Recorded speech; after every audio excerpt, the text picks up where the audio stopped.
Assalamualaikum warahmatullahi wabarakatuh. Halo guys, welcome back my YouTube channel. Bersama saya Risa Gusmiarni, Citra Amalia dan juga Uli Januarti.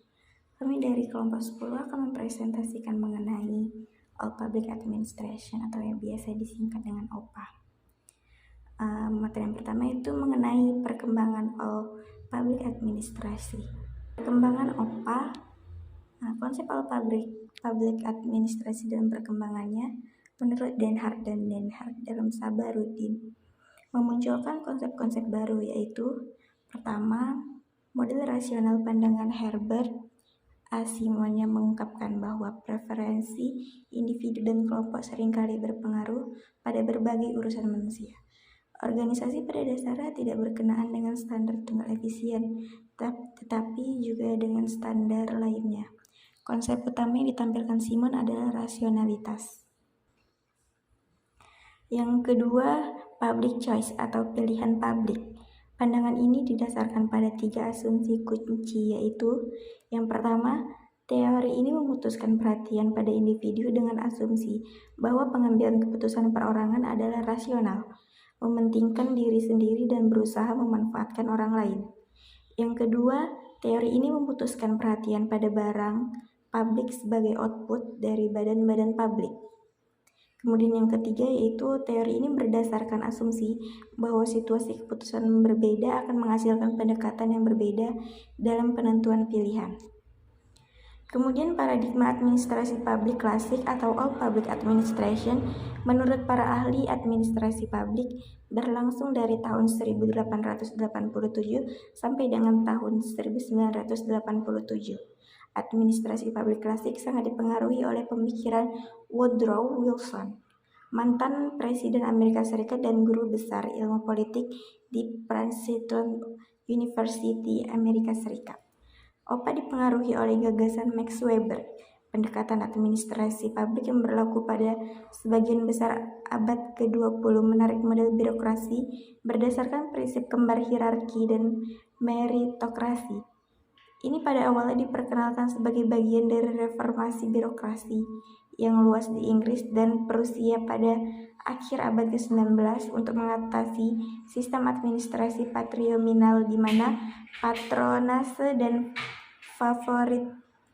favoritisme mendominasi keputusan pemerintah dan janji temu publik. Kemudian ada 2 gagasan utama dalam perspektif All Public Administration. Pertama, gagasan pertama mengenai pemisahan politik dan administrasi. Administrasi publik tidak secara aktif dan ekstensif terlibat dalam pembentukan kebijakan, karena tugas utamanya adalah implementasi kebijakan dan penyediaan layanan publik. Dalam menjalankan tugasnya, administrasi publik menampilkan netralitas dan profesionalitas. Administrasi publik diawasi dan bertanggung jawab kepada pejabat politik yang dipilih.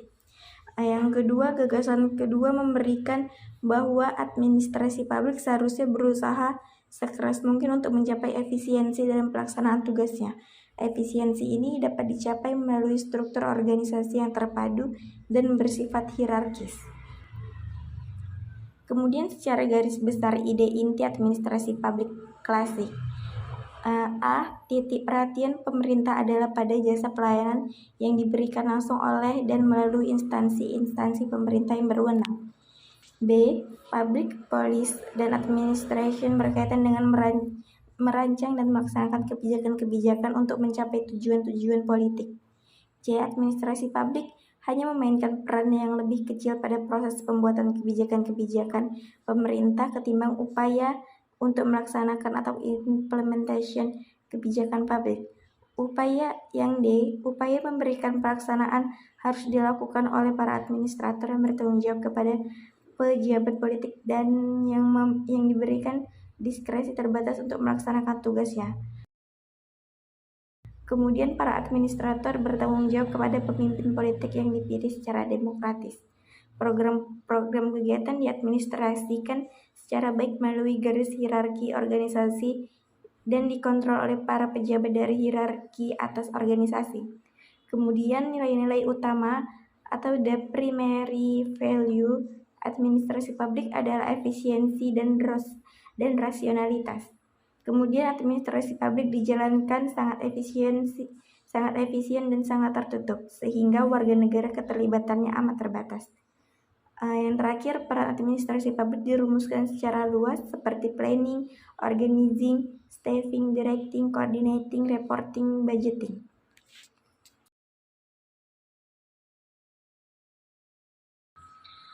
Kelemahan of public administration. Yang pertama ada pemerintahan yang kaku dan sentralistik. Yang kedua, kurang relevan dalam menempatkan persoalan-persoalan publik. Yang ketiga, kurang efektif dalam memecahkan dan memberikan pelayanan terhadap publik. Yang keempat, out public administration terlalu menyederhanakan realitas struktur sosial kemasyarakatan. Yang kelima, karakteristik formalisme birokrasi yang sering kali dikendalikan oleh hubungan-hubungan informal. Yang keenam, tidak tumbuhnya rasa memiliki di kalangan birokrat. Hal ini disebabkan birokrasi difungsikan hanya sebagai pelayan kekuasaan dan pelayan rakyat. Yang ketujuh, birokrasi hanya dipersiapkan untuk pekerjaan-pekerjaan rutin. Karena itu, birokrasi seringkali tidak sensitif dan tidak mampu merespon dengan cepat perubahan yang terjadi di masyarakat. Kelebihan public administration. Yang pertama yaitu politik yang tidak mencampuri kegiatan administrasi di pemerintahan, sehingga tidak ada hasil dari kegiatan administrasi terhadap publik yang berbau politik. Yang kedua, out public administration juga memampukan birokrasi memiliki daya stabilitas yang sangat tinggi, karena birokrat diputuskan berdasarkan pertimbangan objektif dan para birokrat dilindungi dari kesewenangan hukum dan masa depan para birokrat terjamin. Yang ketiga, out public administration ini juga dapat diimplementasikan di negara berbentuk kerajaan. Yang keempat, sifat netral dari out public administration ini dapat menghindarkan birokrasi dari kepentingan figur atau kelompok-kelompok tertentu. Karakteristik of public administration. Den Haar dalam Ahmad Jamaluddin menguraikan karakteristik OPA sebagai berikut. Yang pertama, fokus utama adalah penyediaan pelayanan publik melalui organisasi badan resmi pemerintah. Yang kedua, kebijakan publik dan administrasi negara dipahami sebagai penataan dan implementasi kebijakan publik yang berfokus pada satu cara terbaik atau on a single. Yang ketiga, administrasi publik memainkan peranan yang terbatas dalam proses perumusan kebijakan publik dan pemerintah. Mereka hanya bertanggung jawab mengimplementasikan kebijakan publik. 4. Pelayanan publik harus diselenggarakan oleh administrator yang bertanggung jawab kepada pejabat publik atau elected official dan dengan diskresi terbatas. 5. Administrator bertanggung jawab kepada pimpinan pejabat politik atau elected political leaders yang telah terpilih secara demokratis. 6. Program-program publik dilakukan melalui organisasi yang hierarkis dengan kontrol yang ketat oleh pemimpin organisasi. 7. Peranan administrator prinsip-prinsip planning, organizing, staffing, coordinating, reporting, dan budgeting.